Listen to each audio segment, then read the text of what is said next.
right, we're going to continue on with loans, and specifically we're going to look at one type of loan which is called a mortgage. This is probably the biggest loan you're going to take out in your life, unless you buy some $1 million yacht or something. A mortgage, which is a type of loan used to purchase a house or other property.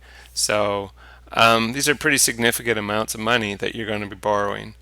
The house itself acts as a security or as collateral. So if you just stop paying back the loan, the mortgage, you stop paying it, then the financial institution could take ownership of your house, which would be most unfortunate.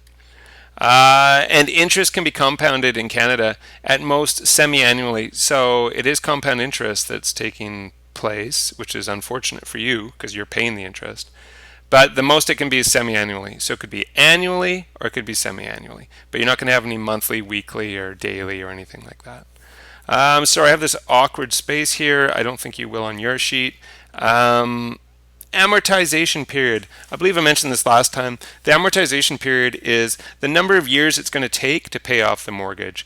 So typically, many people's mortgages are 15, 20, 25-year mortgages, even 30-year mortgage. That would be the amortization period, how many years you plan on paying off the mortgage. Okay, almost everybody needs to have a down payment for their mortgage. A down payment is, sorry, I squished this part in.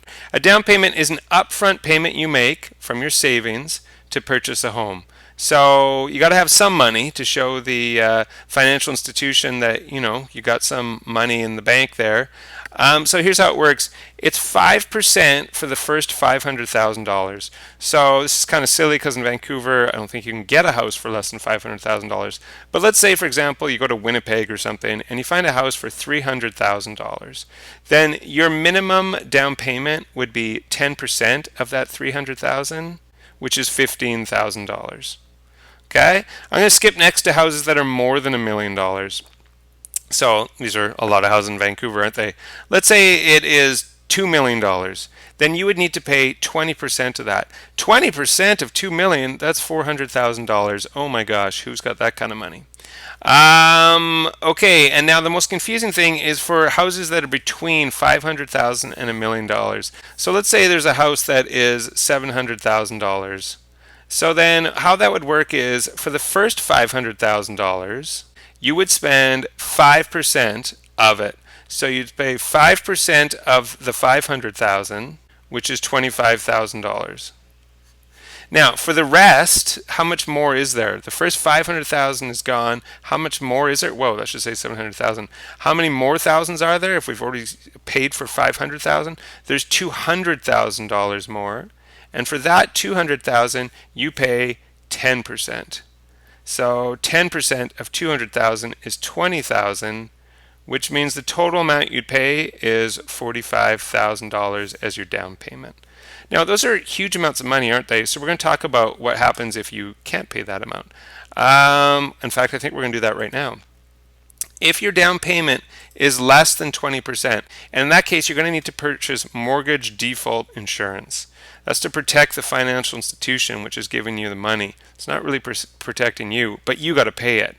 And look this could be up to 4.5% more of the mortgage. That's horrible. This is again why rich people are so lucky, right? They go in and put down their mass amount of down payment and they don't have to pay any insurance, any mortgage default insurance. You and I go in and let's say we pay $1 million, we buy $1 million house. If we're paying 4.5% mortgage, that's $45,000 there that we have to pay that the rich guy didn't have to. Grrr. All right, but and the way that works is the more down payment you pay, the lower this default insurance is going to be. So if you almost pay 20%, you're probably down around 0.6. If you pay very little down payment, like 5%, then you're probably paying close to 4.5%. All right, a few other words. Equity. Equity is the portion of the value of your house that you own.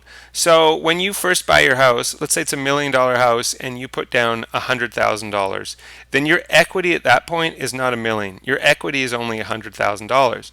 But as you slowly start paying off that mortgage over the years, you're paying more and putting more and more money into the house. Some of it's going to the interest. A lot of it's going to the interest, a lot of the money that you spend, but other of it's going towards the principal, and all that money is then added to your equity. We're going to see an example of this on the other side. Unpaid balance, well, that's the part of the value of your home that you still owe. So, and you owe it to the financial institution, the bank or the credit union or whatever. So again, if we go with our idea of the $1 million house and you put down a down payment of $100,000 now your equity, and the $900,000 that's left over, that's the unpaid balance. And again, as you continue making your monthly payments, the unpaid balance will go down and the equity will go up. Okay, 4 different types of mortgages here.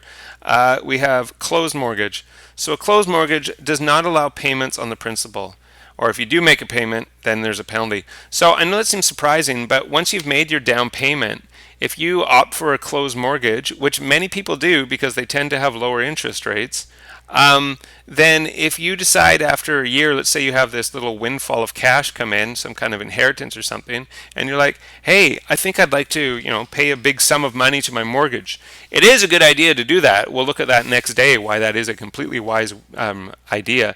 But unfortunately, with a closed mortgage, there's going to be a penalty.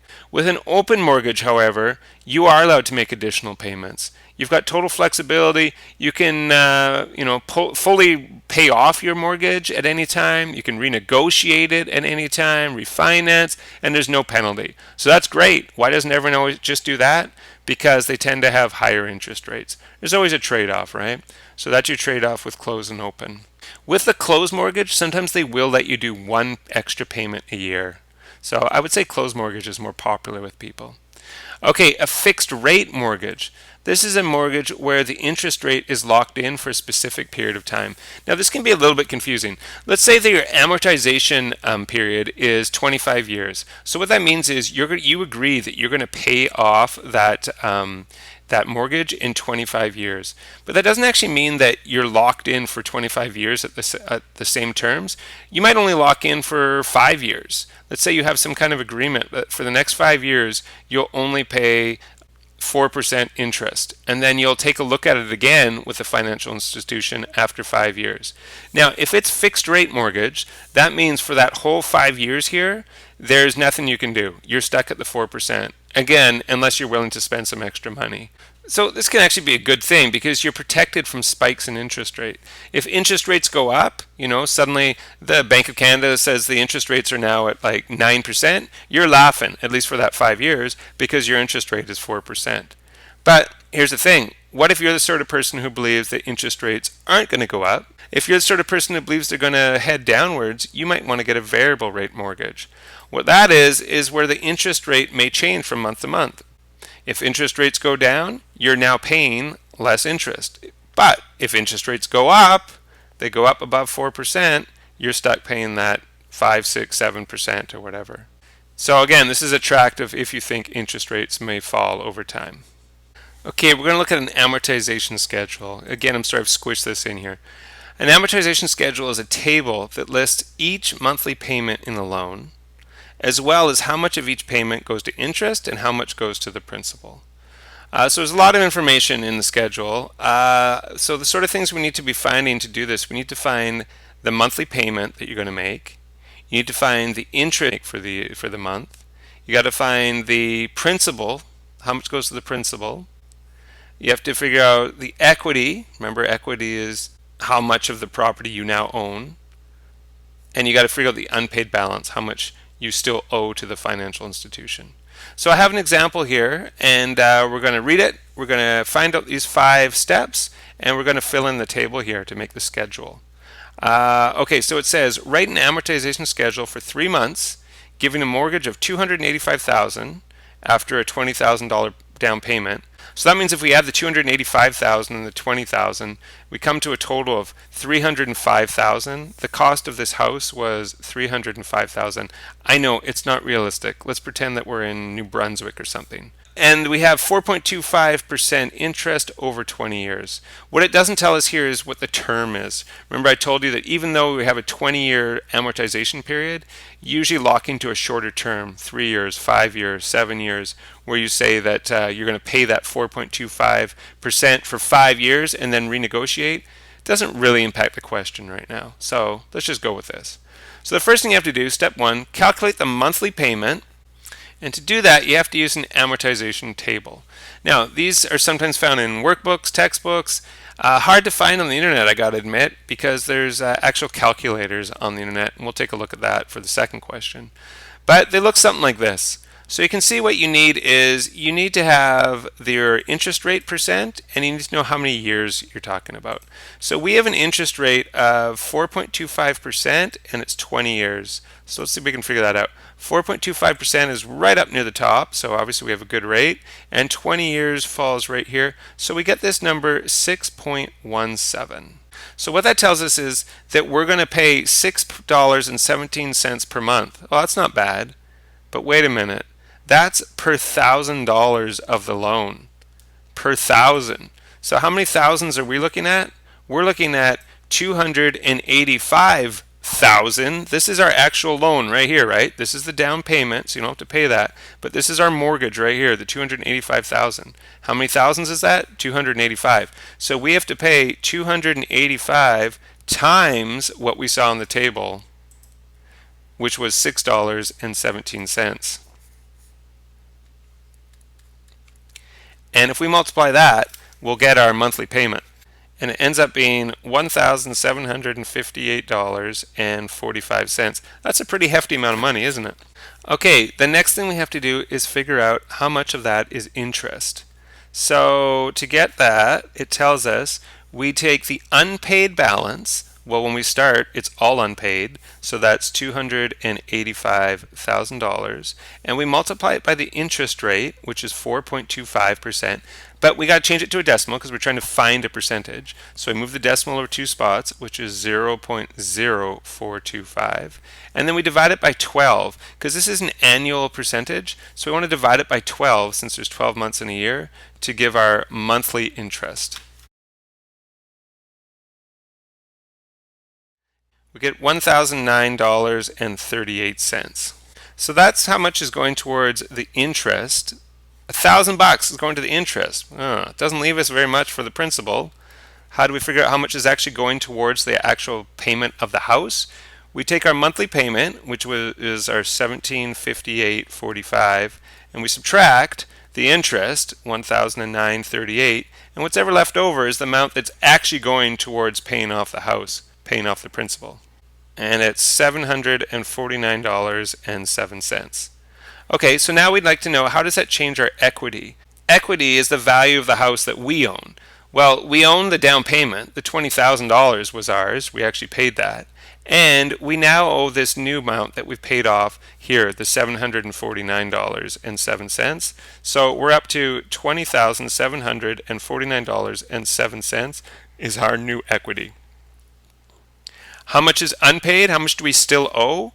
Well, this time you're going to take how much was owing originally, the $285,000, and you're going to subtract the principal, the $749.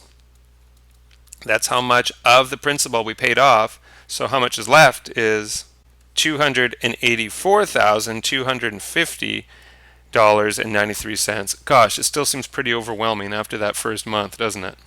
Okay, how do we fill out the table here? Well, the monthly payment always stays the same. So the monthly payment is $1,758.45. Now, what doesn't stay the same is how much interest and how much principal, right? The monthly payment stays the same, but as time goes on, you spend less and less on interest and more on principal, which is a good thing. Owner's equity. Well, it started off with $20,000. That was our down payment. But then once we paid off a little bit of the principal, remember, it went up to $20,749.07. The unpaid balance. It started off with $285,000, and then remember it went down to $284,250.93. The interest payment, we put in the second row here. This was kind of like the starting period here, so we put in the second row, and our interest payment was $1,009.38, and the principal payment was $749.07. So how do we do year 2? We go back to the second step and go all over again. So we find the interest payment now, by multiplying the unpaid balance by the interest rate. But look, the unpaid balance has now changed. We're not going to have 285,000 anymore. We're going to go 284,250.93. Again, we're going to multiply by the same percentage, the 4.25%, and we're going to divide by 12. So our interest this time is $1,006.72. You can see it went down just a few bucks, but it did go down 72. So how do we get the principal? We take our monthly payment, which stays the same, the $1,758.45, and we subtract the interest, the $1,006.72. So this time, $751.73 goes to the principal, which is good. It's going up. Your equity is how much you already had in your equity plus the new principal payment. So this $20,749 plus the $751 takes you to $21,580. Your unpaid balance, take what your unpaid balance was before, this $284,250, and subtract the principal. And you get $283,499.20. Okay, that'd be your starting amount for the next year, year 3 now. We'd now multiply that amount that I just wrote down there, multiply that by 0.0425 and divide by 12 to get your interest. We're down to $1,004.06 with our interest, which means the principal must have gone up. How do we get the principal? Take our monthly payment and subtract the interest. We're at $754.39. Owner's equity, how do we get that? We take the previous owner's equity, the $21,500, and add on the principal payment. So we're now up to $22,255.19. And finally, the unpaid balance, we take the last unpaid balance and subtract the principal payment. And that means you still owe $282,744.81. And with a true schedule, you could keep doing this through the whole term, your 3 or 5 or 7 years, or even for the whole amortization period, which would be what? 20 years times 12 months? What, 240 lines of this table? Wow, I don't really want to do that. So I want to show you another way you could do this, which is to use an online amortization calculator. So we have this question here. Amelia has 2 banks to consider for her $350,000 mortgage. Again, we must be looking at Saskatchewan or something. One option is at 5.5% for 20 years, while the other option is 4.8% for 25 years. And we want to know what are the monthly payments in each of these cases, and also what's the total interest paid over the life of each mortgage for each option. So there's all sorts of different mortgage calculators you could use. I'm going to use this one. It's from the Government of Canada, which hopefully is pretty trustworthy. So for both of them, the mortgage is $350,000. So I'll put that in first, $350,000. And our first option was 5.5%, and 20 years is already there, so I can leave that. Monthly, we're talking only monthly today. And the term doesn't really matter. Again, that's that thing I was talking about where you lock in your initial agreement for, it looks like up to 10 years here. We're just going to leave it at 5. It doesn't make any difference to your numbers. And then what you do is you hit calculate. And if you scroll down, it will tell you, both for the term and the amortization period, it'll tell you what your mortgage payment is. And you can see it's exactly the same for both. The monthly mortgage payment is $2,395.35. So let's write that down for the first one. So that's this one, $2,395.37. Okay, now if we want to know the total cost, let's not just do the term, let's do the whole mortgage. Let's pretend that you're going to keep this 5.5% for the entire 20 years. Here's how much you would pay for the total interest. Right here, $224,000. Oh, all that money that you've had to spend, and it's just for interest. $224,888.68. So there's your monthly, and here's your interest.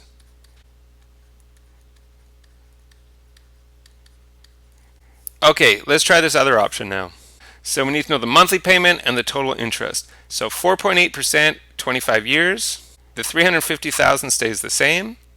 4.8 goes here. And 25, I click here, and we're good to go. What do you think? You got a lower interest rate Instead of 5.5, it's 4.8. Doesn't sound that much lower. But you're paying for 25 years. That's 5 extra years of paying. Think this will be more or less? You ready? Well, I'll tell you one thing. The monthly payments must be less, right? And I scroll down, and yes, my monthly payment is $1995.95. So maybe that's easier to handle. Maybe that looks attractive.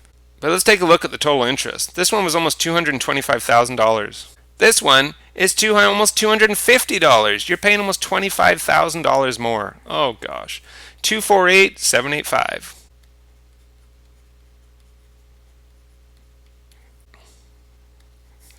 So this kind of points to what we'll be talking about next day, how to lower your mortgage. All right, we'll talk more about that next day. Bye, everyone.